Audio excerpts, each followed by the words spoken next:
টাকা টাকা টাকা টাকা থাকলে নাকি সবই সম্ভব। কথাটা কতটুকু বিশ্বাস করেন আপনারা বলেন তো বন্ধুরা? আমি বিশ্বাস করি, কিন্তু পুরোপুরি নয়। কারণ টাকা একটা মৃত মানুষকে কখনোই জীবিত করে ফিরিয়ে আনতে পারে না। এত দূর পর্যন্ত যারা ভিডিওটি দেখেছেন তাদের জন্য একটা প্রশ্ন আছে। এই প্রশ্নের উত্তর যারা সঠিক দিতে পারবেন তাদের জন্য আমার পক্ষ থেকে অবশ্যই পুরস্কার আছে। তো বাবার মৃত্যুবার্ষিকী উপলক্ষে আমরা সবাই মিলে বেরিয়ে গিয়েছিলাম মন্দিরের উদ্দেশ্যে। কারণ প্রত্যেক বছর মন্দিরেই দেওয়া হয় বাবার মৃত্যুবার্ষিকীর খরচ, সেখানেই যাই আমরা। আমি এবং আমার মাসি এক রিকশায় উঠেছি, আর যেতে যেতে দেখিয়ে দিই টাঙ্গাইলের রুপটপ যে নতুন একটা রেস্টুরেন্ট হয়েছে, এই যে যেটা দেখালাম একটু আগে, নবাব কাচ্চি ডাইনের একদম 10তলার ফ্লোরে হয়েছে।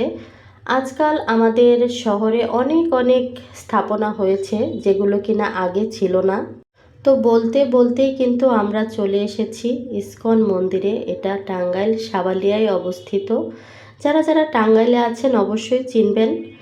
তো মন্দিরে দেখেন আমরা চলে এসেছি। দামোদর মাসে মন্দির পরিদর্শন করাটা সে তো ভাগ্যের ব্যাপার, ভাগ্য নিয়ে আসলো মন্দিরে।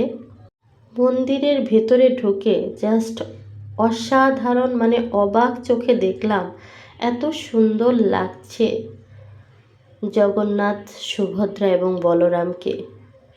দেখার মতো সুন্দর সুন্দর সাজসজ্জা খুব সুন্দর করে রেখেছে।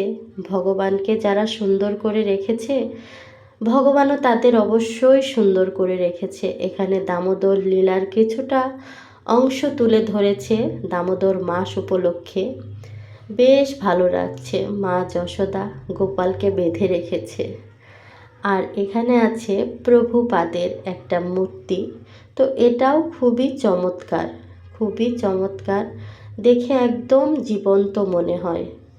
পাপী তাপী মানুষেরও ভক্তি উদয় হয়ে যায় যখন সে পবিত্র মন্দিরে যায়। তো আমিও সেরকম এখানে গিয়ে আমার খুবই ভালো লাগলো, খুবই নিজেকে পবিত্র মনে হলো।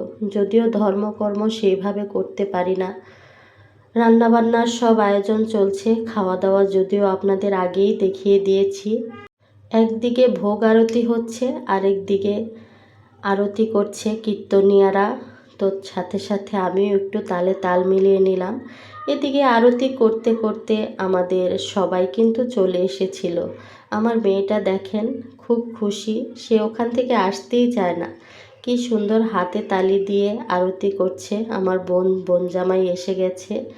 এবার কিন্তু আমার বৌদি এবং বাকিরা সবাই আসবে, মামাতো ভাই বোন যারা আছে। ওই যে দেখেন বলতে বলতে সবাই চলে এসেছে। সবাই মিলে একটু আরতিতে অংশগ্রহণ করার পর কিন্তু আমরা প্রসাদ খেয়েছিলাম। অবশ্যই প্রসাদ খাওয়ার দৃশ্যটা আমি আগেই দেখিয়েছি এবং আপনারা দেখেছেন, আশা করি ভালো লেগেছে। এবার আমার প্রশ্নটা হলো, আপনাদের বলতে হবে আমার বাবার কততম মৃত্যুবার্ষিকী ছিল এটা। যারা যারা বলতে পারবেন তাদের পোস্টে গিয়ে, 5টা পোস্টে গিয়ে আমি 2টো করে কমেন্ট রেখে আসব আমার ভালোবাসার চিহ্ন হিসাবে। ধন্যবাদ সকলকে ভিডিওটি দেখার জন্য।